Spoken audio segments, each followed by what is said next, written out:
आज की चर्चा में आपका स्वागत है। अपनी फर्स्ट एनिवर्सरी का पिटारा लेकर डब्बा आ गई हैं। अब शादी के 1 साल बाद में एनिवर्सरी मनाई जाती है, ये तो सबको समझ में आता है। बट ये एनिवर्सरी क्यों मनाई जाती है, ये शायद सबको समझ में नहीं आता। डब्बा जी बता रही हैं कि एनिवर्सरी आ रही है और एनिवर्सरी इसलिए मनाई जाती है क्योंकि जो शादी का टाइम होता है ना, वहाँ बहुत सारे काम आप लोग नहीं कर पाते हैं, तो वो काम जो है इस एनिवर्सरी पे कर लिए जाते हैं। फॉर एग्जांपल जैसे आ, सब जगह आजकल जो है हल्दी हो, मेहंदी हो, ये सारे फंक्शंस जो है ना जॉइंटली किए जाते हैं। यानी कि लड़का भी वहाँ पर होता है और लड़की भी वहाँ पर होती है, और उसके बाद में ये चीज़ें परफॉर्म की जाती हैं। आजकल का ये मॉडर्न ज़माना है। और साथ साथ उसके ये भी होता है कि वहाँ डिफरेंट डिफरेंट डांस परफॉर्मेंस होती हैं, और उस डांस परफॉर्मेंस में जो ग्रूम और ब्राइड जो है दोनों ही परफॉर्मेंस करते हैं, यानी दूल्हा दुल्हन जो है दोनों वो अपनी परफॉर्मेंस भी देते हैं। और परफॉर्मेंस के नाम की बात करें तो जो फैमिली के जो बाकी मेंबर्स होते हैं ना, उन सब की भी परफॉर्मेंस होती है। परफॉर्मेंस मीन्स आपको वहाँ डांस परफॉर्म करना है कोई पर्टिकुलर सॉन्ग के अंदर, यानी आपने अपना रिप्रेजेंटेशन देना है। ऐसे जैसे कि कोई मूवी बन रही हो और उसमें लोग आके अलग अलग अपनी परफॉर्मेंस देते हैं कि हाँ हम हैं। अब देखिए कितनी सारी कमियां रह गई हैं पहली वाली शादी में, तो इसलिए अब वो मलाल है, तो अब कुछ ना कुछ एनिवर्सरी में अगर पूरा कर लिया जाए तो ये एक अच्छा हो जाता है। तो अब डब्बा जी को यही याद आया कि भाई हमारी शादी में क्या क्या नहीं हो पाया, दूसरे की शादियों में ये सब होता है, तो क्यों ना इस बार जो है एनिवर्सरी जो है इस तरह मना ली जाए। या कहिए कि वो ये कहना चाहती हैं एनिवर्सरी इसीलिए मनाई जाती हैं कि जो जो चीज़ें रह गई हैं वो कर लें, ना कि इसलिए कि भाई 1 साल पहले या कुछ साल पहले आपका वो इवेंट या आपकी जो शादी है वो हुई है, उसको आप याद करें कि भाई इस दिन हम जो है इस तरह से मिले थे और हमारा जो है इस तरह से शादी हुई थी और ये सब लोग आए थे, हम लोगों ने ऐसा किया था वैसा किया था। उसको याद करके अपनी मेमोरीज़ को ताज़ा करते हैं, क्योंकि ये दिन जो है कोई रोज़ रोज़ नहीं आता, एक ही दिन आता है। तो ठीक है, आपने अपनी समझ अकल और के अनुसार ही सारी चीज़ें करनी चाहिए, और वही डब्बा जी कर रही हैं। चलिए, जिसको जिसमें जो खुशी मिलती है तो वो अच्छी बात है। और आपने जो इसका मतलब निकाला, जैसे मतलब निकाला, आपको जो जिस चीज़ में खुशी मिलती है वो कीजिए। सुबह तो हम उठते हैं बहुत लेट, और उसकी वजह से नाश्ता वगैरह सब कुछ उल्टा उल्टा हो जाता है। 2 बजे नाश्ता और फिर शाम को 5 बजे खाना, क्योंकि जो भी रात को अगर 12 बजे तक 2 बजे तक इस तरह से घूमेगा बाहर चाय कॉफ़ी आइसक्रीम इन सब के लिए, तो फिर उसको सुबह उठने में तो देर होगी होगी। और वही हाल जो है उन बच्चों का भी हो रहा है। वो बच्चे भी रात को इतनी देर तक आपके साथ जागते हैं, आप उनको लेकर जाते हैं सुबह, इसलिए जब वो स्कूल का टाइम होता है तो उनकी प्रॉपर नींद भी नहीं खुलती और वो स्कूल जाने के लिए तैयार होते हैं। चलिए, आपका कोई शेड्यूल नहीं है, लेकिन बच्चों का तो एक शेड्यूल है। वो सारा शेड्यूल भी आप लोगों की वजह से पूरे की पूरे तरह से डिस्टर्ब हो चुका है उनका। तो देखिए, अब लंच हो गया, अब लंच हो गया तो फिर खाने का इंतज़ार है, अगले खाने का इंतज़ार है, यानी कि डिनर का इंतज़ार है। तो तैयारी हो रही है कि बटर चिकन बनना चाहिए, और बटर चिकन बनने के लिए एज़ यूजुअल यूट्यूब की एक जो है यूट्यूब की वीडियो को कंसल्ट किया गया, और उसमें जितने इंग्रेडिएंट्स दिखाई दिए वो सारा पेपर पे लिखकर मार्केट में पहुंच गए सारा का सारा सामान लेने के लिए।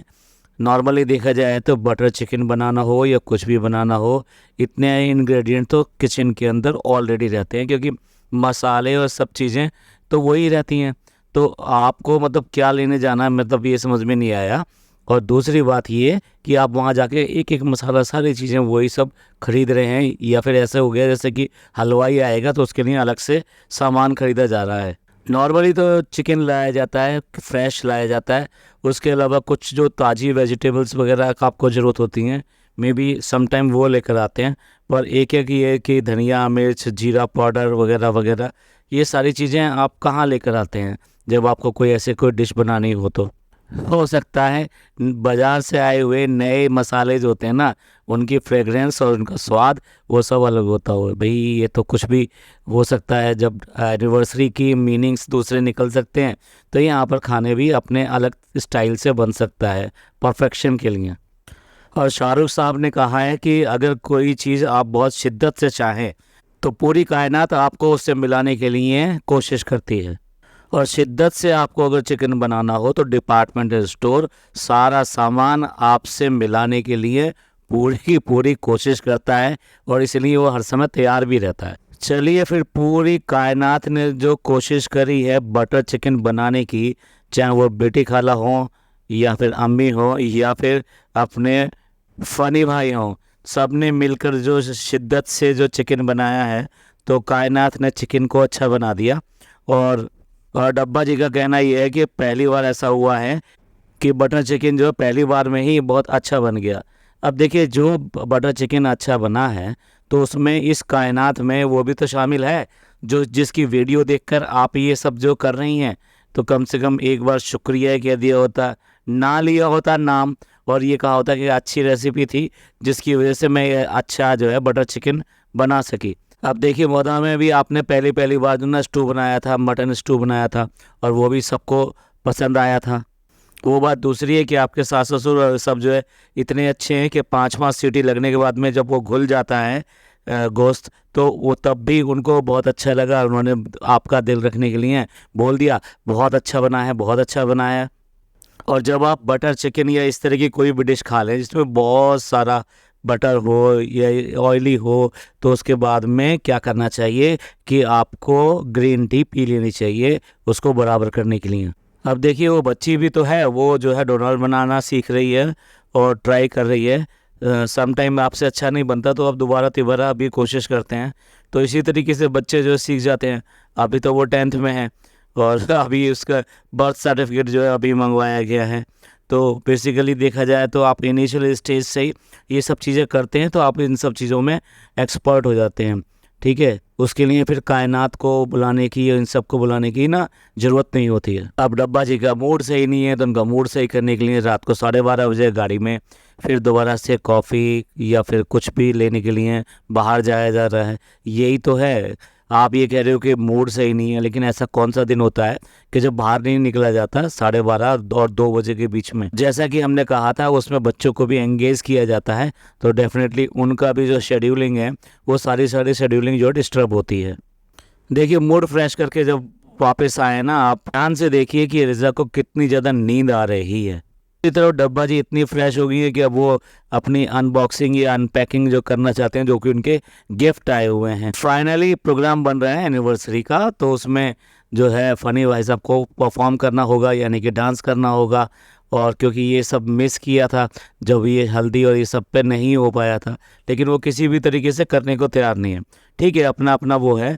क्या होता है कि कोई कोई शाई होता है तो वो ये सब चीज़ें पसंद नहीं करते हैं। तो बेसिकली देखा जाए तो ज़रूरी नहीं है कि आप जहाँ जहाँ जो कुछ हो रहा है आप सब चीज़ों की कॉपी करेंगे, ऐसा कोई ज़रूरी तो है नहीं। लेकिन यहाँ तो मेम साहब का यानी कि डब्बा जी का सपना है कि ये सब चीज़ें तो करनी पड़ेंगी। और इस तरह से करने पे जब बिल्कुल ही मना कर दिया कि गाना भी नहीं गाएंगे, परफॉर्म भी नहीं करेंगे, डांस भी नहीं सीखेंगे, तो फिर इमोशनल कार्ड जो है वो बीच में आ जाता है। ठीक है, फिर कैंसिल यानी कि ये एनिवर्सरी नहीं मनाई जाएगी। अगर डांस हुआ तो ठीक है, और नहीं होगा तो एनिवर्सरी नहीं मनाई जाएगी। ये एक आखिरी हथियार होता है अपनी चीज़ें मनाने का, कि ठीक है अगर ऐसा है तो हम बिल्कुल नहीं करेंगे, या हमने ये करना ही नहीं है, या मैं ये सूट नहीं पहनना है, या फिर मेरे को ऐसा नहीं करना है। और एक बार तो लगा कि वो खड़े हो गए कि भाई ये ठीक है भाई, चलो डांस कर लिया जाएगा। रेहान जो सिखाने के लिए एकदम तैयार है। लेकिन देखने वाली बात ये है कि जब एनिवर्सरी का टाइम आएगा तो ये डांस परफॉर्मेंस आ पाती है नहीं आ पाती है। अपना पूरा जोर लगा के डब्बा जी उनको ये सब परफॉर्मेंस के लिए राजी कर पाती हैं कि नहीं कर पाती हैं। और गिफ्ट्स की अनबॉक्सिंग में रिजा के लिए एक जो पेंसिल बॉक्स निकला बड़ा सुंदर सा उसके नेम के साथ में, और साथ में निकला एक और चीज़ जिसके ऊपर लिखा हुआ था सबा। और ये जो लिखा हुआ था यानी ये डब्बा, हम डब्बा हम उसको नहीं कह रहे हैं, हम जो गिफ्ट आया है हम उसके लिए कह रहे हैं। तो वो बेसिकली जो सीढ़ी नुमा लग रहा है इन्हें, और जो इन्हें सोफ़ा लग रहा है छोटा सा, वो बेसिकली पेंसिल बॉक्स है, या फिर छोटा सा मैगज़ीन या पैम्पलेट जो है उस तरह की चीज़ उसमें रखी जा सकती है। समटाइम लेटर्स वगैरह जो होते हैं वो भी उसमें डाल दिए जाते हैं इस तरह से। तो इस होल्डर को आइदर वॉल पर आप हैंग कर सकते हैं या फिर टेबल पे रख सकते हैं। जो ड्रॉअर होता है इसमें नेसेसरी चीज़ें आप यूज़ कर सकते हैं और डाल सकते हैं उसमें। अगेन वही कहेंगे कि जो आपका इंटरप्रिटेशन है, जो आपको जैसा लगता है, आपको जैसा यूज़ करना अच्छा लगता है करिए। तो एंड करते हैं इस पॉडकास्ट का यहीं पर। यह पॉडकास्ट आपको पसंद आया तो प्लीज़ लाइक कीजिए, सब्सक्राइब कीजिए और शेयर कीजिए, और खुश रहिए और अपने लोगों का ख्याल रखिए। शुक्रिया, धन्यवाद, थैंक यू।